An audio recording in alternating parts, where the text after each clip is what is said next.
Pour ne rien manquer, abonnez-vous maintenant.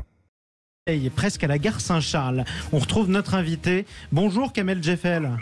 Oui, bonjour, et excusez-moi pour le bruit ou le mauvais son. Je suis sur le quai de la gare et c'est très compliqué.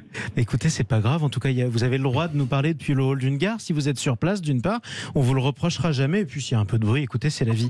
Vous êtes porte-parole de l'intersyndicale qui mène la grève au sein de l'entreprise Laser Propreté à Marseille. Des déchets qui s'entassent partout dans la gare Saint-Charles. Ça, ce sont les images qu'on a pu voir dans les médias. Quel est le point de départ de cette grève ? Écoutez, le point de départ de cette grève, c'est le non-paiement des salaires en totalité ou en partie pour certains, parce qu'il y en a certains qui l'ont reçu, mais tous les mois, donc si vous voulez, depuis plusieurs mois, ils ont une partie qui est retenue sans aucune explication, des primes qui ne sont pas payées. La deuxième problématique, qui là est encore beaucoup plus grave, c'est qu'on a des éléments à notre possession, des éléments graves, qui démontrent clairement que sur les marchés, notamment de la RTM, mais plus particulièrement de la SNCF, la société Laser doit communiquer obligatoirement la liste des salariés ainsi que le salaire aux clients. Et il s'avère qu'entre autres, sur la gare Saint-Charles, pas moins d'une dizaine de salariés sont déclarés alors qu'ils n'ont jamais travaillé. Ils sont affectés sur d'autres sites. Là, le seul but, c'est là de monter et d'augmenter la masse salariale et le nombre de salariés. Donc vous êtes dans un conflit ouvert, si je comprends bien, et très dur et diamétralement opposé avec cette entreprise. Quelles sont les revendications de l'intersyndicale ? Mais écoutez, je parlerai surtout de doléances, on ne va pas jouer sur les mots. C'est de dire que contrairement aux autres conflits, ce n'est pas un conflit ordinaire. Il n'y a qu'une seule explication, à la limite, les infractions qui sont pénalement répréhensibles. La justice s'en chargera, elle a déjà été saisie à 14h30.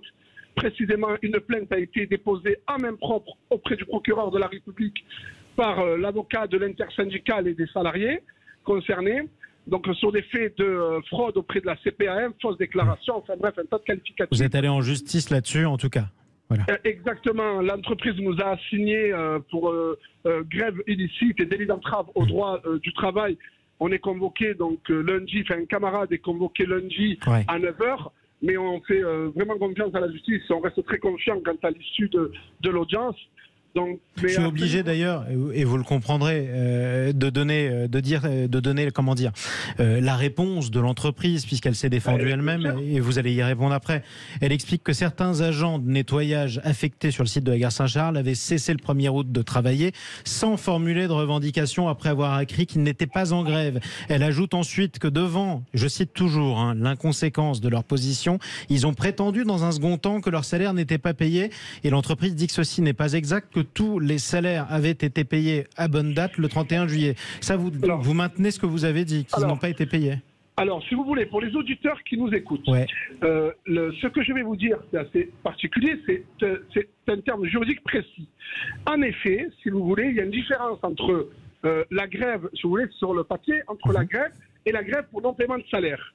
En effet, on reconnaît, et c'est notre droit, on a dit qu'on n'était pas en grève, mais en grève pour non-paiement de salaire.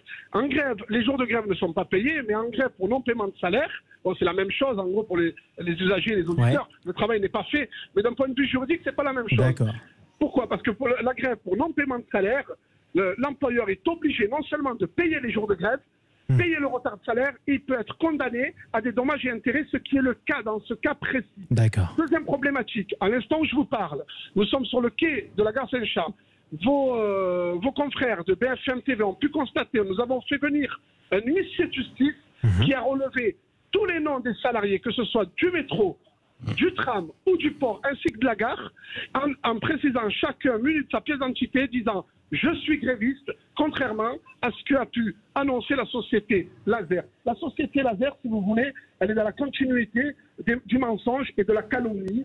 Elle ne fait que renforcer, si vous voulez, notre détermination à aller jusqu'au bout. Mais à un moment donné, c'est facile de dire, il ne suffit pas de dire on a fait venir un huissier qui a constaté le paiement. Le huissier constate qu'il y a eu des virements, mais ça ne veut pas dire pour autant que tous les salariés ont été payés en temps et en heure, et avec tout le montant qui revient. Et juste pour aller au terme de cette interview avec vous, si vous le permettez, Kamel Djeffel, vous avez dit nous portons plus des doléances que des revendications. Qu'est-ce qui pourrait faire en sorte que ce mouvement s'arrête, que vous repreniez le travail dans de bonnes conditions ? Alors, je vais vous dire, cher monsieur, il faut que les auditeurs, ainsi que vous-même, comprennent qu'il ne s'agit pas là de revendication de salaire. Vous faites plusieurs gains, parce que le touriste lambda, vous savez, j'ai vu que même la presse anglaise en parlait. Ouais. On a honte, si vous voulez, que notre ville, que notre gare, nous on est Marseillais, on est fiers de l'être. On a honte que notre gare, elle soit comme ça, à la veille d'une Coupe du Monde de rugby, à la veille d'un week-end de chassé-croisé très important. On aimerait qu'on parle de Marseille autrement que par les défaites et les conflits, les règlements de compte. Quand je dis les défaites de l'Olympique de Marseille. Il y a un match retour encore, ça on verra. Voilà, mais oui, on aimerait qu'on parle de Marseille pour d'autres sujets, si vous voulez, que Qu'est-ce cela. qui ferait justement que ça rentrerait dans l'ordre?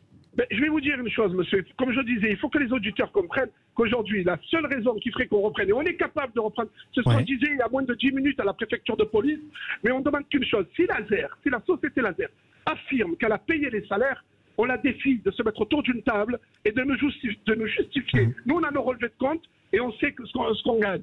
Donc, si elle l'a fait, qu'elle se met autour d'une table et qu'elle nous dit, par contre, s'il y a un plan social économique déguisé, comme c'est ce qu'on pense nous, car 35 à 40 salariés au chômage licenciés depuis quelques mois, nous on considère ça comme un plan social économique déguisé. Nous, pour reprendre le travail, il suffit qu'on se mette autour d'une table, qu'ils nous disent voilà, on vous paye vos salaires. Quant aux infractions qu'on les accuse d'avoir commises, pour lesquels donc ils ne daignent pas dire un seul mot sur leur communiqué, on laisse la justice, on leur fait confiance. Et je vous dis encore une fois, on a déposé plainte à 14h30. Eh bien, en tout cas, ce sera dit et le message sera passé, en tout cas sur Sud Radio. Kamel Djeffel, vous aurez eu le temps de le dire. Merci d'avoir pris un peu de votre temps depuis les gares de la gare Saint-Charles. Je rappelle que vous représentez l'intersyndicale de l'entreprise Laser Propreté Marseille, qui est en grève. Si jamais vous passez, vous arrivez en train à Marseille, vous verrez peut-être des déchets. C'est pas de la saleté ou autre chose, c'est juste qu'il y a un mouvement social, ce sont des choses qui arrivent.